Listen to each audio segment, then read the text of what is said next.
今仔针对宜兰县的人文国中小县府办理委办评选，针对唯一有申请的单位，初审机关是认为讲，因的行政管理甲课程的设计拢总不足，所以3届初审拢无过，就此结案。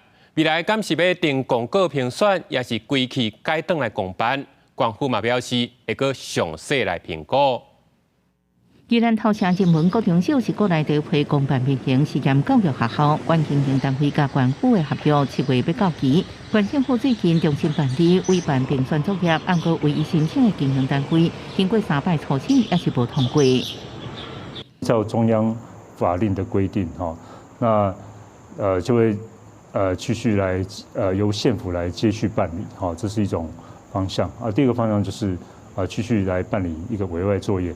评选委员会认为，申请单位行政管理课程规划无够，而且无顺应县政府诉求。青岛派有校用校长自家人做校长，方便校园行政作业推行，所以决定评选无通过。未来要回归公办，也是个委办评选要个评估。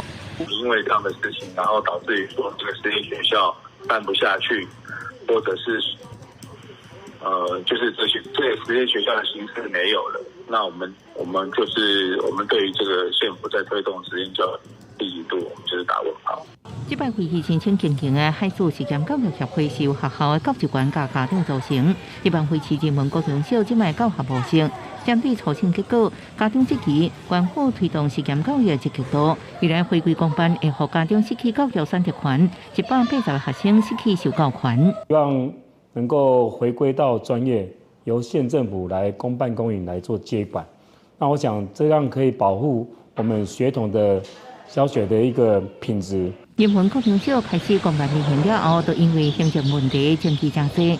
有关议员认为，初审已经予申请者3摆机会，那县府重新办理委办评选，就是设定评选委员的教育专业，建议回归公办。县府表示，各界意见拢会来自后续评估。记者综合报道。